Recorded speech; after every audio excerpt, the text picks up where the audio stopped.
my fellow administrative professionals. Welcome to the Admin Spotlight Behind the Front Desk. I'm your host, Molly Denham, and welcome to our third week of Administrative Professionals Month. This month, we are hosting a special weekly podcast where we turn the tables and talk with executives and get their perspectives on the admin field and our future. So today's episode is a special one for me personally, not just because of our guest's extraordinary career, but because of the unique perspective that we're going to be able to bring to this conversation today. So today I am joined by Rear Admiral retired Michael Hewitt. And Rear Admiral Hewitt is a retired naval officer with over 30 years of service, including leadership roles across aviation, cyber warfare, information operations at the highest levels of DoD. Post-retirement, he is now the co-founder and CEO of IP3, an international energy and security company with a mission of bringing safe and secure nuclear power to the world's most critical markets. Admiral Hewitt is also an advisor and board member to several corporate entities involved in cyber warfare, countering weapons of mass destruction, commercial capabilities for U.S. government requirements, aviation, high-tech firms. In other words, I'm just going to say it, he's a big brain. And so I am so glad that he's here with us today. He is just amazing. Thank you, Molly. I'm so excited to be here. And obviously, over the course of this interview, everyone will get to know not just me, but you and our partnership together. Absolutely, because what makes today's conversation different is that I have known Admiral Hewitt for many years. We were both at the Pentagon together when I worked at the Vice Chairman's office, and he served in the Operations Directorate, leading many of the special programs that our office was helping develop. And in addition, he is now a client of mine, and I've had the privilege of being his EA for 11 years, if you can believe that. If you can believe that. So today, I'm not just talking to an executive about administrative profession in theory.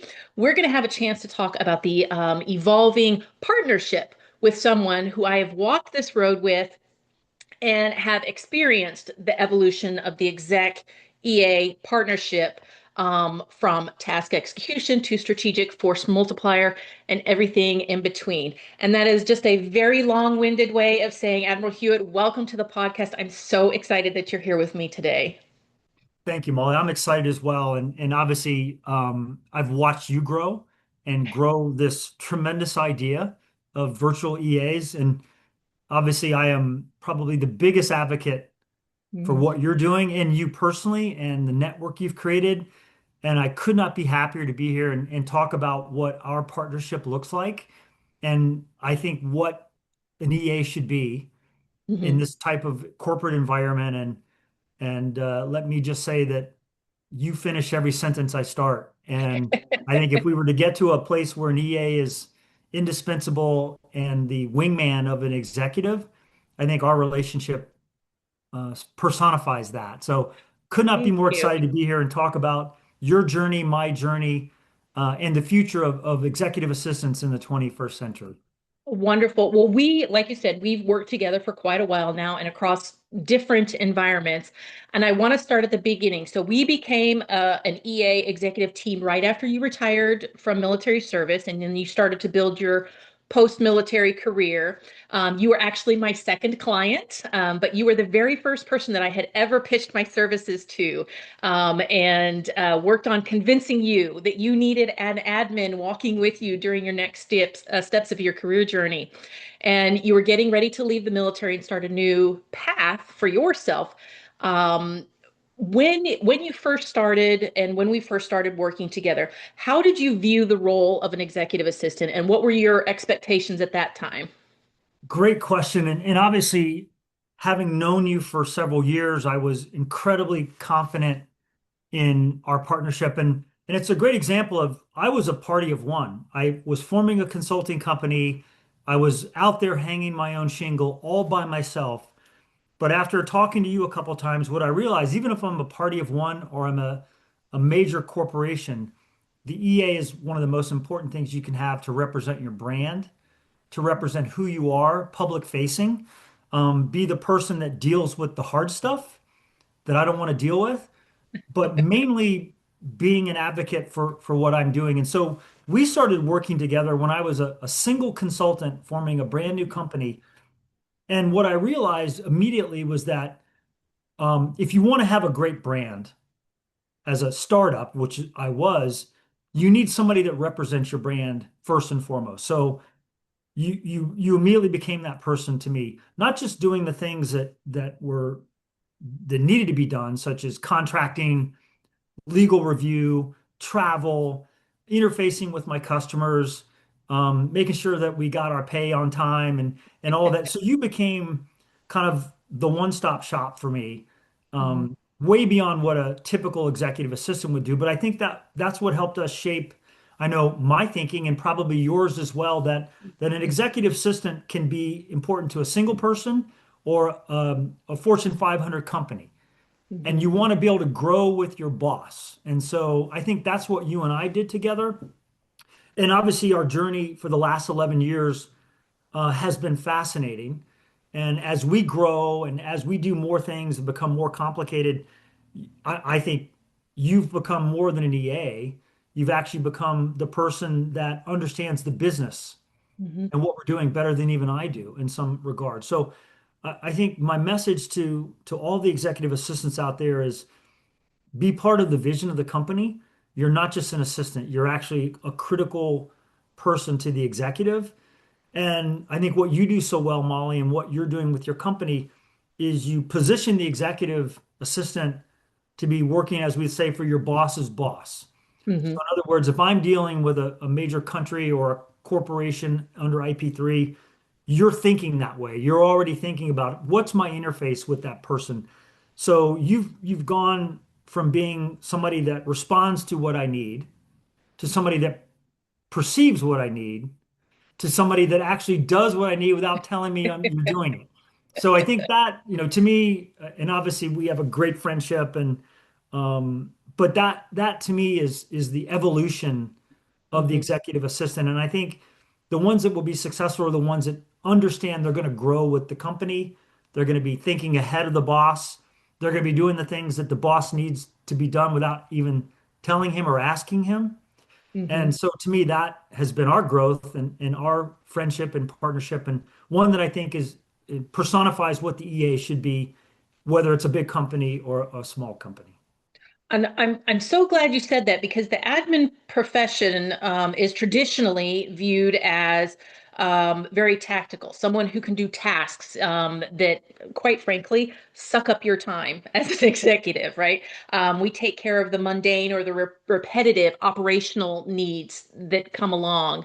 And unfortunately, that's where some executives stay and their expectations kind of stop there. They simply continue to focus on the tactical, on the calendar management, travel coordination, etc. And but you and I, we have changed. We've evolved over the years. And as your EA, like you said, I do more than just the operational function. I have been at least what I would think is an extension of you, right? So this evolution in our relationships is sometimes EAs grapple and struggle to get to that point. So, how do we as admin professionals get past that boundary of tactical into strategic? From your perspective, what allowed for this shift in our professional relationship to happen so that somebody else could try to do the same? Yeah, I think, I mean, obviously it requires amount of trust and confidence and we had the benefit of starting together in a new company.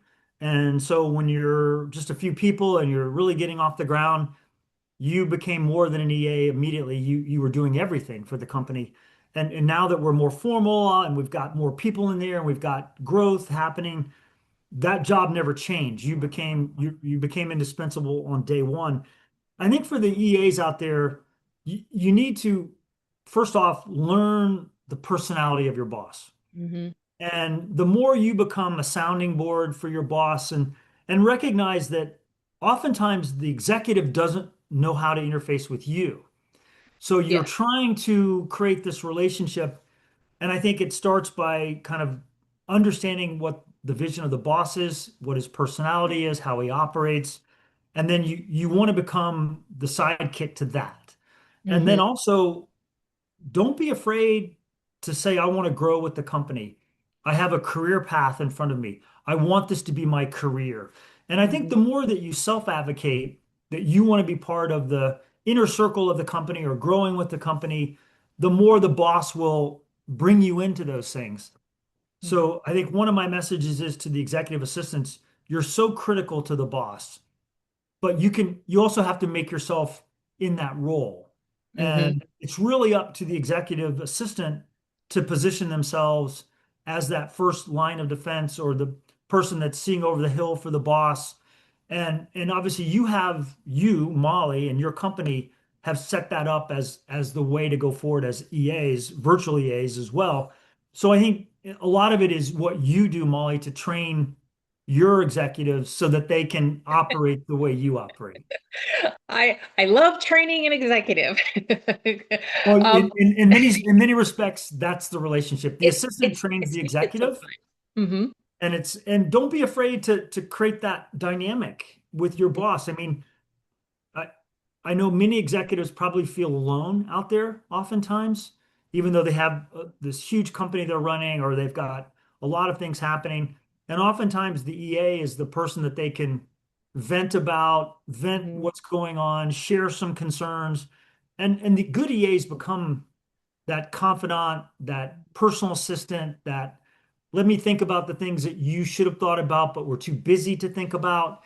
And really, that's what's happening in the 21st century. And the reason that I became so committed to needing an executive assistant, and I tell all these others as they transition from the military, in particular, if you're going to start your own company, you need an EA because Hmm.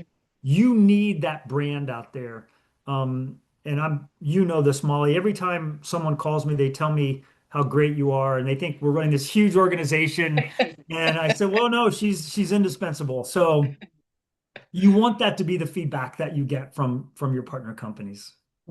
And I want to touch on something that you briefly mentioned because I think it's so important that a big part of a healthy, successful team comes down to trust. In many organizations, access to information is so tightly controlled, and yet administrative professionals sit at the center of communication and coordination. We are in such a unique position, and we touch every part of the team. We touch a little bit of legal, we touch a little bit of the marketing and sales, we touch the finance people, and it gives us the ability to provide you as the executive with diversity of thought. And not only that, but our relationship, you and I, our relationship it's a close relationship. And it's because, correct me if I'm wrong, but because you trust me, Yeah. with information. I can't be an extension of you if I don't know what you think. And it's the good and the bad. I want to know not only who you want to see, but who you don't want to see. I want to know about the programs that you are championing, but also the programs that you're like, yeah, it's not going to work, right? So, and thankfully, you and I have this relationship, but not everybody does.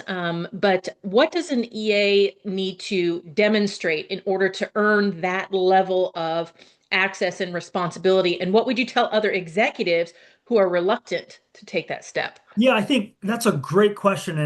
And by the way, I have some EA time myself in the Navy when I was the Yeah. executive assistant to the Chief of Legislative Affairs back in the 90s. And so um, my thought process is you want to make sure that your boss's day is managed so that he's spending every minute of every day in the most effective way he possibly can.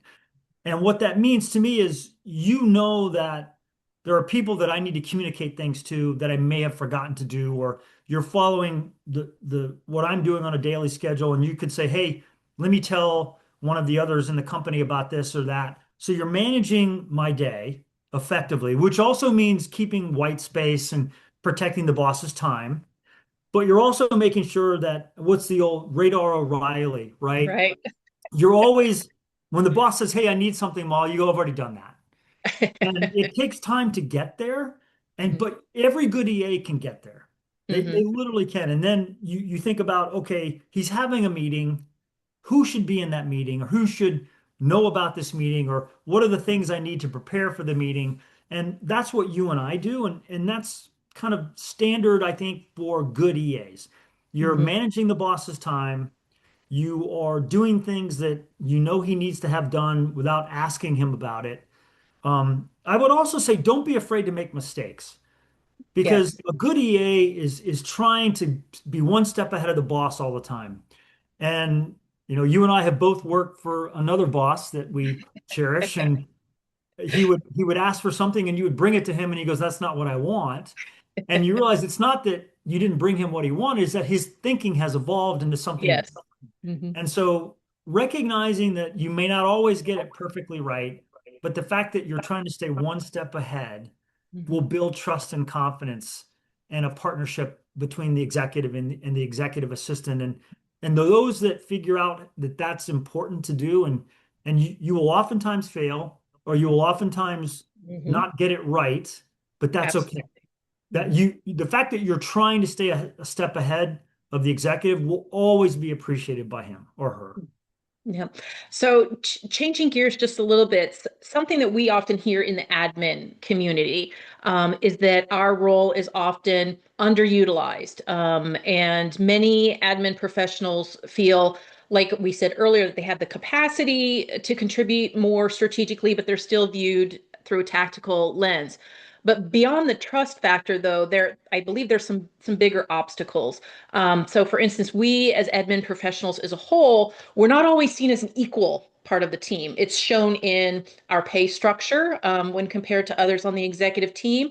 We're often in the corporate world not included in the bonus pay structure in many organizations, or not included in the stock incentive programs. Our role is not always seen as contributing to the bottom line and making the company money, which is what businesses obviously are in business for.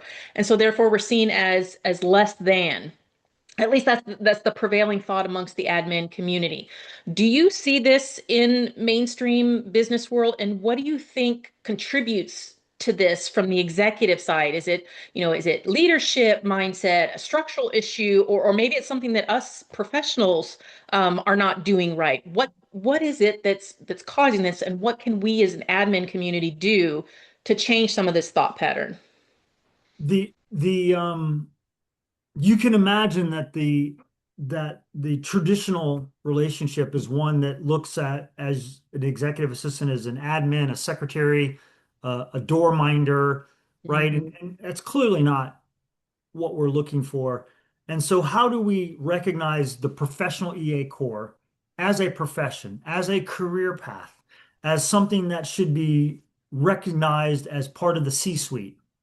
And so to me, I obviously believe that firmly and Mhm. know that we don't survive without that. And maybe what you're doing in your company is creating a professional career path of executive assistants, which will then command the salary structure and the recognition and the bonuses and the equity and the things that need to be recognized as being part of the C-suite, Mhm. essentially. And Mhm. so I believe that. I think many of the smarter executives understand that. And there are great examples of EAs that are seen that way. And Mhm. so I think what you want to do is you want to cherry pick the examples that support what we're both talking about, and then recognize the ones that aren't very successful and figure out why they're not and how do you correct that Mhm. perception and make them. I mean, some bosses will never get it, Yeah. and you're not going to fix them. Mhm. But ones that are smart and creative and understand the value will get it immediately. And I think it gets to a larger point is that you have to advocate for yourself. You have to be make yourself indispensable and then request the compensation that recognizes your indispensability. And it really Absolutely. is, you have to self-advocate. And you do that so well, and your company does that so well. And I think the future of executive assistants through what you're doing will be incredibly important to argue the salary structure, the bonus structure, and the value that's provided by the executive assistant core. Thank you for recognizing that. I truly appreciate it. And I honestly, I would be remiss if I did not bring up AI and technology advances and how it's changing the business landscape, and thus really changing the admin profession role and what we can contribute. there's such a debate in our community about the future needs of admin, with more of our role being pushed to the digital operations. What do you think? If you had a crystal ball, what do Mhm. you think as an executive will be your need from an EA in the future? I I harken back to when I was an EA in the 90s, and email was really Yes. just coming online. And I had a boss that didn't know how to read his email or even open the computer. So I literally would have to read his email, print it out, and bring it to him. And you realize that he was going to learn how to use the internet eventually, but for now, I'm going to be his internet access. And I think with AI, what I've already seen in the last year in our own company is the tremendous value of AI for using it to be better at what you do. And Hmm. I think that AI is going to create more opportunities for EAs, not less, and Yes. that the executives that figure out how to use it effectively in almost everything you do, whether it's writing an email or it's writing a white paper or it's communicating to the company or it's pitching a new idea.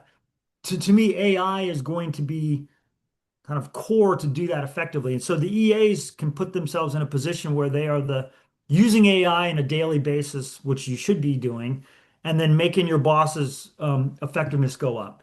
I don't see it ever replacing the need for an executive assistant because the one thing the AI can't do is perceive what the boss needs and be Hmm. one step ahead of them.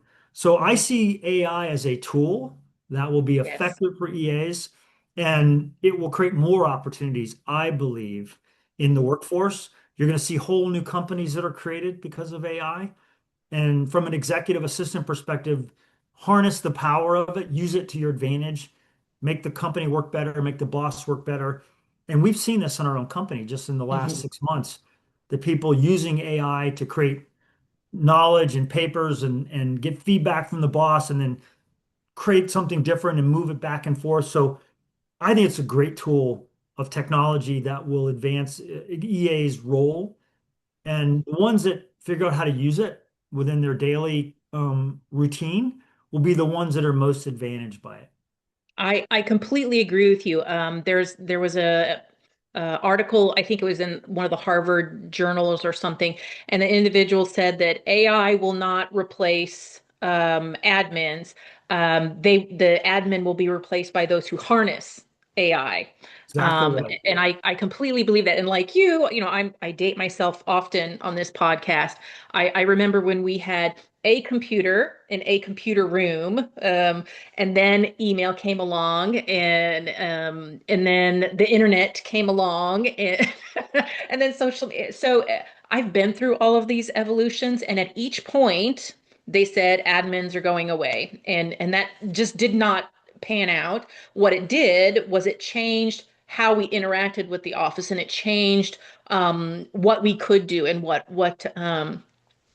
our perspective and what value we could bring to the office. So I'm with Yeah, you. I agree. And I think whether there's a curriculum on how to use AI, but I think teaching executive assistants how to use it within their Hmm. daily routine um, will be critical. And don't be afraid of it. Actually use it to your advantage. And the bosses will be incredibly impressed with how well thought out your documents are or what he's asked for. And even when I see these things that the team uses AI for, I'm completely blown away by how good it is. And again, it may be generational, but those that understand that AI is a great tool will be the ones that it, like you said, will become the careerist of the future. Yep. Well, please be impressed because the company post for LinkedIn that I sent you was done by AI. Exactly. Right. Yeah. So, sir, sadly, our time is coming to a close, and this has just been an amazing discussion as I knew it would be. But I want to sneak in one final question before we end. If there was one thing you wish more executives understood about the value an EA can bring, or if there's one thing you wish admins understood about how to operate at the executive level, what would it be? I It's really hard to say exactly because each person is different. Each executive is different. And I think from an EA perspective, you want to become the indispensable partner of your executive. And that's not always going to work out. But I think if you have the right attitude about it, you will become that person. And oftentimes, like I said before, you may fail at something. That's not a failure in you. It's you're learning. You're learning with the boss. And so my advice is this is a tremendous career path. It's one that has growth potential because a lot of the functionality of the company will fall away because of AI. But the one thing that won't go is the ability to make sure that the executive is always ahead of everything he's doing. And so my 2 cents worth on this is become indispensable, put yourself out there, take chances, make sure they understand this is your career. Mhm. Think ahead of your boss. Think about what your boss's boss is looking for, and just become that indispensable person. And you will see, without fail, the executives will go, wow, I didn't think of my EA this way, but now I have. And I'm obviously the biggest advocate of the world for EAs and you and your company and what you're doing and your vision. And we've got so many great things to do together. And I appreciate the time to join you on this. And if anybody ever has a question about the importance of an executive assistant, you just send them my way. Absolutely. So, Admiral Hewitt, thank you so much. This conversation was exactly what I knew it was going to be, and it was simply wonderful, especially meaningful to me given our longstanding partnership. And I truly appreciate you taking your time. And I also want to